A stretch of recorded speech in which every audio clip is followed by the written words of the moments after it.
Please join me in welcoming Dr. Harbeen Arora, founder, G100 All Ladies League, Women Economic Forum, Women's Indian Chamber of Commerce and Industry, SHEconomy.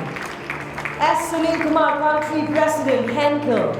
Manoj, Saxena, Managing Director, Buyer, and moderating this discussion is Neetu, Chitkara, Managing Director and Partner, BCG. Can we have a big round of applause, ladies and gentlemen? Come on.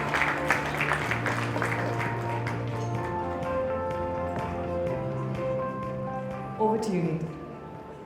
Thank you so much, everyone. I understand that during the day we've had a lot of enlightening conversations, so no pressure on us as we go through. This is a very interesting topic where we talk about the new narrative.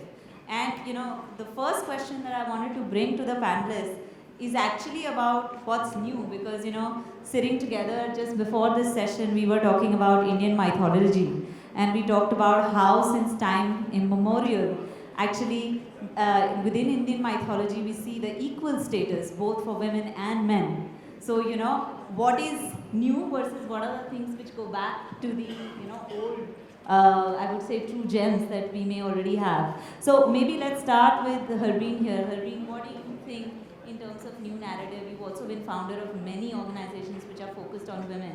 What are the things that have changed for the better? Which are the ones which you feel that you would like to see changing going forward? Thank you so much, my sister. It was wonderful. I've come from Delhi. I've been here since morning, had the opportunity to listen to so many speakers before me, and I especially recall Guneet Monga, who spoke so eloquently on the journey of feminism in very simple ways, which is very inclusive, in a very inclusive language. And I want to congratulate the Economic Times really for taking up this initiative, dedicating a whole day to us.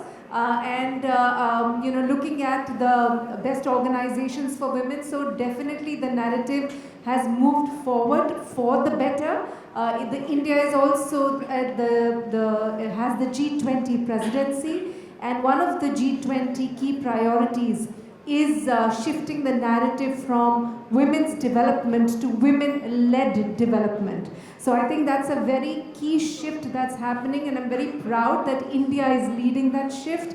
And like I was speaking to our brother here, that ours is really the only civilization and the only country. Of course, we have our share of problems, which are as much as the share of problems and struggles anywhere in the world, and we do have some very serious issues as well. At the same time, I take great pride and solace in the fact that we are in the period of the Navaratri, and ours is a civilization which for now, some say 5,000 years, some say 8,000 years, has survived with this legacy of 50-50, the power of parity in our spiritual conception as well, which we call the Shiva and the Shakti.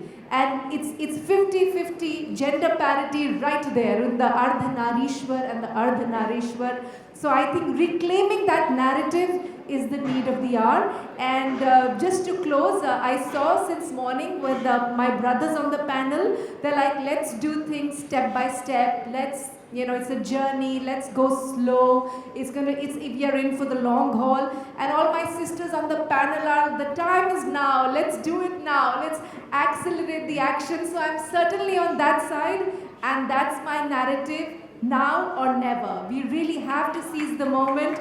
This is the decade of delivery of the United Nations Sustainable Development Goals. SDG 5 is of gender equality, and we believe through all our platforms that if we all collectively, concertedly, as we are doing now with male allyship, with sisterhood, as I always talk about the she for she spirit, the she for she bond, if we can really come together and focus on the SDG 5 of gender equality in all the ways that we can, each organization, each individual can in their own way, then we will achieve all the other SDGs as well. But if you do not have robust participation of women in parity, with progress, with robust participation at all levels of leadership, in all walks of life, there is no way you're going to achieve the SDGs by 2030. So it's in our interest. Thank you. I've said my bit for the whole panel. Thank you. Why don't we hear from Sunil and Manoj? Maybe Sunil with you first. What do you think on the narrative? Do you think we've made enough progress? What's worked well, what hasn't? Right. Thank you. And first and foremost, again, a big congratulations and credit to Economic Times for putting up this great show. And great event.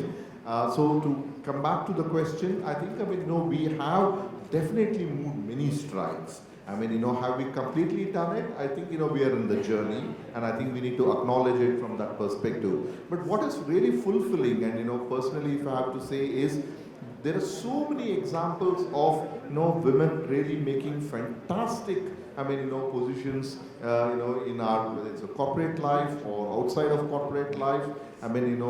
Again, take the word of our sister here, Harbeen, as we were speaking, there is so many more great work that is being happening. So for me, the short answer would be is yes. I think we have done a great journey. Are we also on the completion of everything? No. I think there are things that we need to get better. But personally, I am very, very happy, to say that, we have moved strides. The second point I just want to sort of mention, and that would be my second point, last point on this topic, would be is I know we again need to sort of go back, and I echo what Harbeen sister mentioned, is the time is now. We need to understand this not only from all angles, because India, a great moment for us, and we are also part of this India 100 journey, as all of you know, right? We are capturing back our pride, capturing back many things.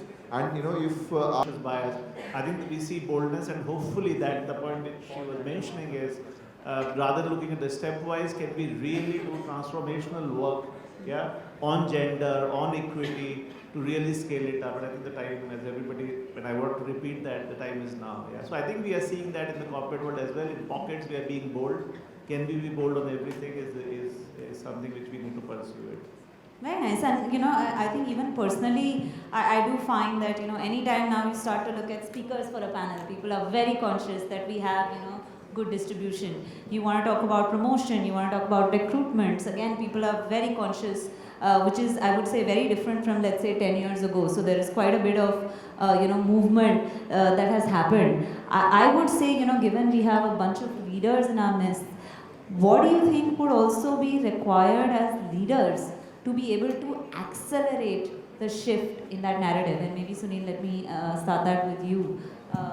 What are the things that you have already done, or you feel all of us can embrace as leaders to be able to make that shift faster? Thank you, Neetu. I think we have a role and responsibility as leaders to make this shift and accelerate. And let me give a couple of things that we are doing at Henkel. One is, we need to change the mindset. And when I say the mindset, I'm talking about, let's say, for even new ideas. When you have to push new ideas, which is going to help in better, let us say, gender diversity or equal opportunity, right? You need to sort of, be the one of those, ambassadors, if I could call, catalyst, if you could call, and along with the women leaders, do this together. I think that's the best part of the whole thing. So one of the examples, I would like to share is people always have this feeling that, in, let's say, in a plant, generally women are, not there or less there. But at Henkel, we have one of the plants where it's completely run by women, women leaders, and they are doing it for the last almost 18, 20 years. Okay, at the end of the day. So, what we did was we called this as an 8 Women, 1 Mission video, and we showcased it across India and outside of India. And people were feeling saying that, wow, we have something to sort of feel inspired at the end of the day. So for me, it is, as leaders, there are a couple of things. One is, how do you showcase this, at the end of the day? How do you set the platforms which are conducive to make this, whole acceleration part of it, going very well? And there are certain areas that we focus on, like, let's say mentorship, right? And it is not only men doing mentoring, women doing mentoring to women. And how do you bring those kind of support groups, and how do you sort of make these kind of ambiences at the end of the day? So some examples around this, is, something which I would sort of share at this stage. Very nice. I mean, I would love that video of a plant. I think it sounds really inspiring. No, my Corpcom head, Sandhya, is here. I mean, I'll be more than happy that, she shares that with you, Neetu. That more than happy for, to that. And our head of talent also is there, Rishma. So we will ensure it reaches you. Very good. Harbeen, what do you think, what are the other things that you've also seen yourself or other leaders do, which has really helped in kind of moving this narrative? I mean, of course, there is, exemplary leadership, embodying the role model that you are. I always say when role models change, mental models will change. Because we often talk about shift in mindsets. And how do they change? When you seeing is believing. When you see somebody doing things, certain things which probably you didn't imagine women would do, or doing it in a way that you really connect to, slowly your mind starts expanding to receive that. And that would happen to, for instance, in my personal case, for the longest time, I really did, I have a sibling, a brother. But for the longest time, I didn't know that there was a difference, right? That society perceives when I step out, they look at me differently and they look at him differently. Because I had two role models, which were my parents, and at that time, they both were working. I mean, I always say, like Dr. Kiran Bedi says, every woman is working, only some are paid for it. She was a working woman who went outside, worked, and was paid for it. She was economically independent, like my father. So for me, both parents went out. When it came to household chores, my father was equally contributing in the sense the school uniforms he would be ironing in the evening for us, or the black boots he would be polishing, or the milk he would be boiling for us and feeding us in the evening. So for me, there was this beautiful interdependence and a partnership between human beings, that share the load. We heard this, the beautiful advertisement of the Ariel. It was a reality in our household. So for the longest time, I didn't know, because I had those kind of role models, so my mental models were around that. So when we are talking about the shift, each one is a leader. You are a leader in your own house, where your children, where people around you are looking at you, at your behavior, at your conduct. So you might say one thing, but if you're not walking the talk, you're saying, beta, you should respect women. And there you go shouting at your wife for something that has happened.